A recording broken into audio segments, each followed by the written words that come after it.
But I want to start with this, a statement that Mayor Dyer made yesterday during the council meeting. And he said, last week OPD officers were the target of 2 unprovoked attacks, which have no place in our city or anywhere else.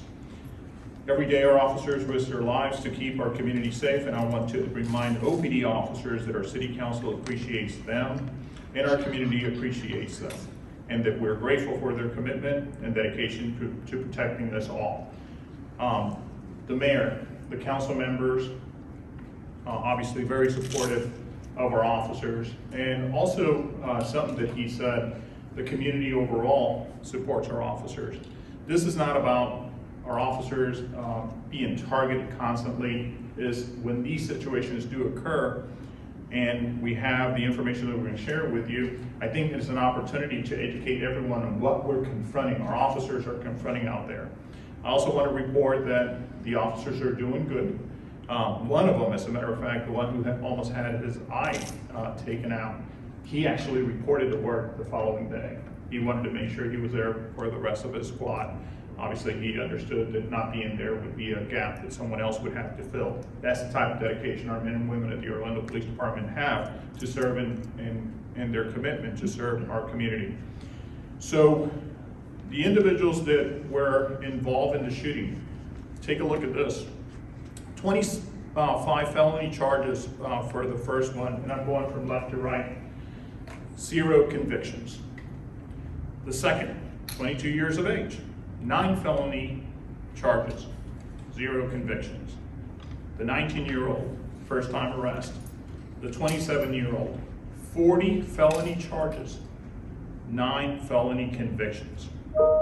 What we did prior to meeting here today, we gathered some information and we just picked 10 individuals that are here in the Central Florida community.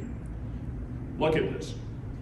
The first one, 35 misdemeanor charges, 42 felony charges, 7 convictions. And you go down this line and you see 26 felony charges, 5 convictions, 38 felony charges, 0 convictions. And you notice a pattern here. 151 misdemeanor arrests, 346 felony arrests, 28 convictions. And some of these individuals have been arrested for homicide. That makes no sense.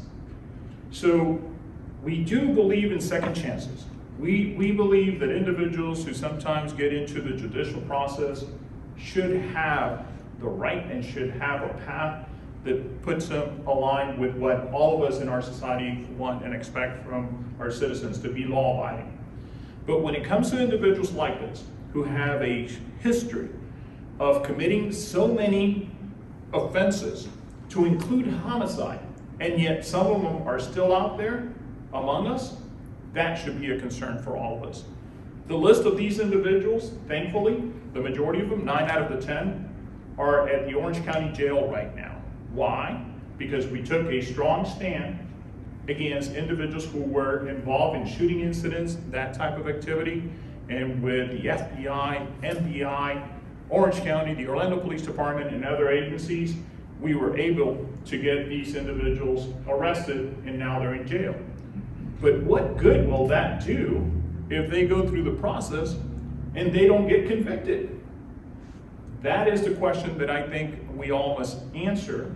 And I think collectively we need to recognize that there seems to be a pattern that unfortunately is showing that individuals who commit offenses may not be subject to sentencing or even being convicted, right?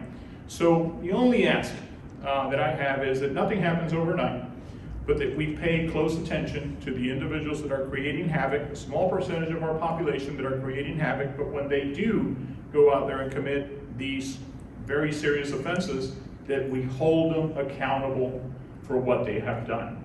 And for those who don't deserve a second chance, because many chances have been given, that we also keep them in jail, in prison. None of these individuals are in prison, they're in jail. That we do our best to make sure that we hold them accountable to keep our community safe and our officers safe.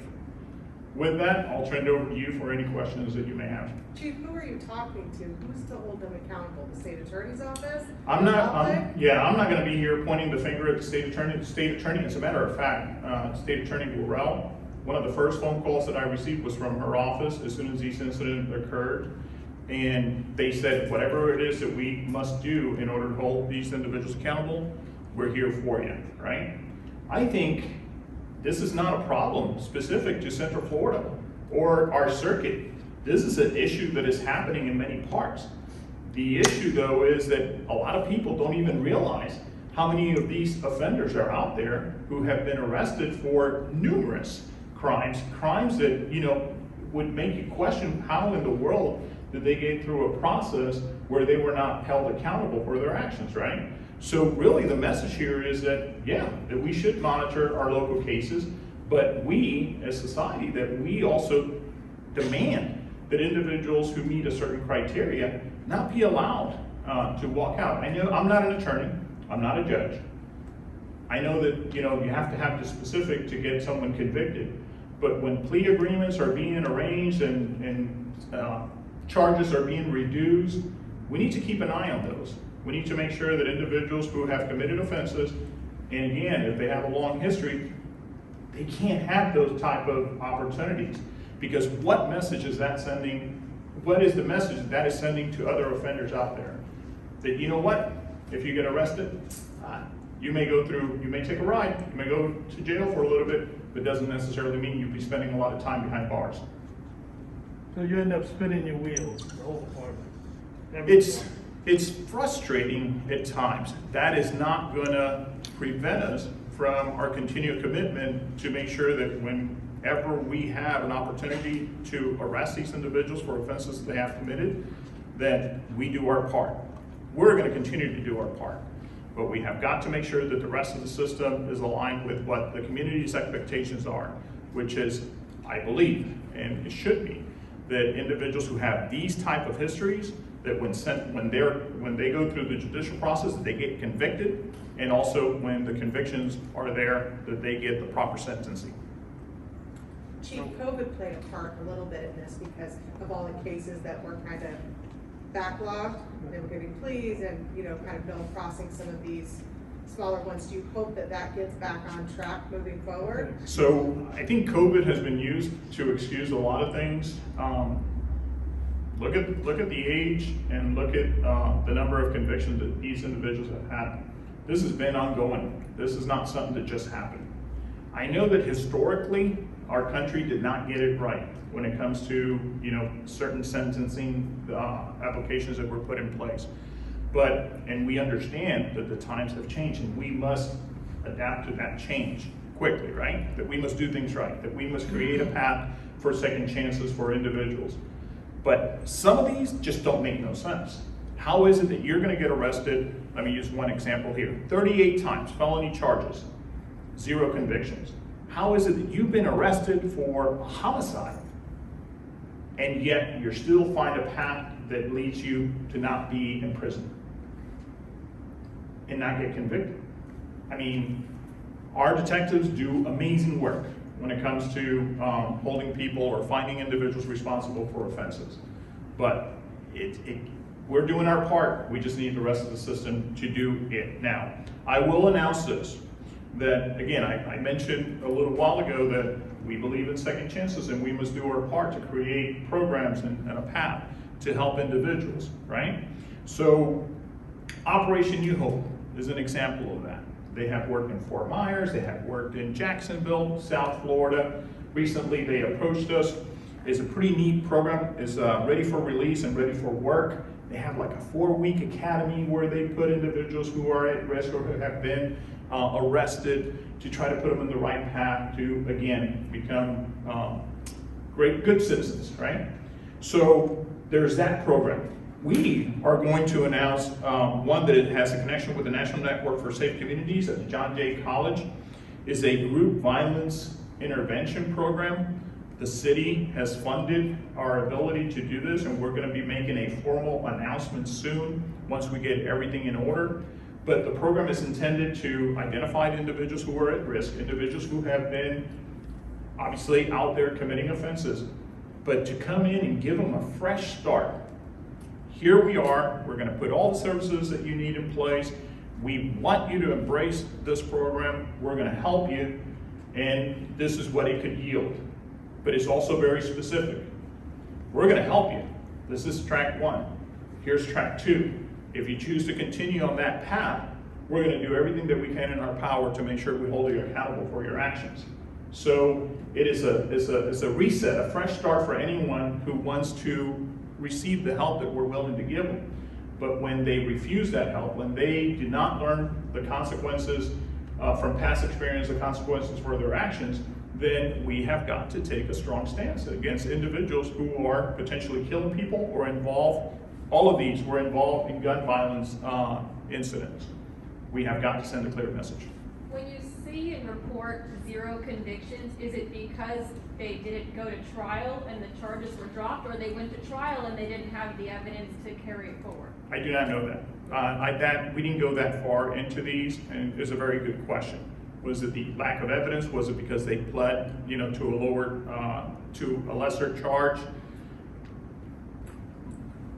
We'll wait to see to verify those, and we'll specifically address these to provide you with that answer. Yes, sir. En Spanish, please. Sí. Un resumen en español, por favor, de lo que está pasando y la preocupación de ustedes. Bueno, como pueden ver en las dos situaciones que tuvimos donde los oficiales fueron atacados sin ninguna razón, una de las cosas que las personas tenían en común es que han sido arrestados muchísimas veces y desafortunadamente no lo han encontrado culpable cuando pasan por el proceso judicial. Muchos de ellos han tenido cargos mayores, en un caso 38 cargos mayores, y no fueron encontrados culpables por uno de ellos, 0.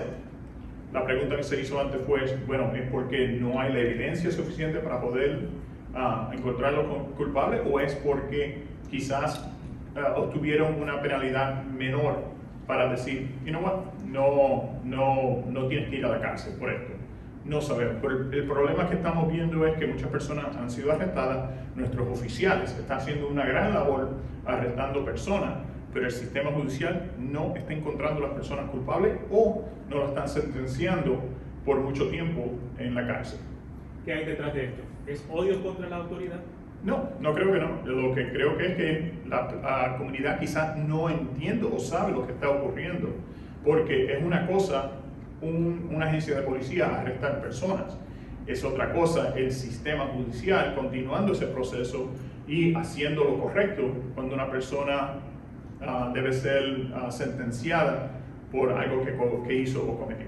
¿Qué medida adicional van a tomar ustedes para que esto no De la parte de nosotros vamos a continuar haciendo lo que siempre hemos hecho, que es arrestando a las personas responsables. Lo que aquí, el mensaje es que la comunidad debe prestar más atención a qué está sucediendo con esas personas después que se arrestan. ¿Cómo están los oficiales golpeados? Están muy bien. Los oficiales también, uno de ellos ya regresó al trabajo. Okay. Chief, Yes, sir. what can the public do when it's ultimately in the hands of lawyers and judges? So I think they need to pay more attention as to what's going on during those processes. Again, I don't want to say that our prosecution or our judges, our courts are not doing their job, but somewhere there's an issue here. It sounds like they're not. And to all the victims who have been victimized by these individuals, probably, there are some questions that need to be answered. How is it someone, what criteria is it that they're not meeting in order to be put behind bars for a very long time or in some type of program that basically will put them in the right track? The fact that they're still in our communities, the fact that they're still committing offenses, that to me is a concern. We need to have further discussions with all parties that are part of this process to see what is it that we can do, and we have to use data. That's very important. We can sit up here and talk all day long, but we need to dive into the information, like the question that was asked regarding was it because of lack of evidence or was it because there are other avenues that are being afforded to these individuals in lieu of a conviction. We need to look into those things. All right? With that said, thank you all very much. Appreciate it. Sí, solo el llamado a la comunidad, por favor, para dejarla más tranquila en torno a este problema. ¿Perdón? El llamado a la comunidad. ¿Qué le dice a la comunidad? La comunidad tiene que estar más pendiente de lo que está ocurriendo después que una persona es arrestada. la comunidad debe prestar atención qué es lo que el sistema judicial está haciendo con las personas que un policía, una agencia de policía ha arrestado. Si no prestan atención a eso, quizás vamos a continuar viendo estas situaciones. No es que podemos decir que el sistema judicial tiene un problema, pero hay un problema aquí cuando estas personas han sido arrestadas más de 400 veces y solamente 28 veces la ha encontrado la persona culpable a través de un sistema judicial. ¿Hay hispanos dentro de estas personas? De este grupo no, pero hay hispanos que también en esta comunidad están cometiendo fechorías y han sido arrestados por cosas múltiples, obviamente sí. Okay? All right. Thank you.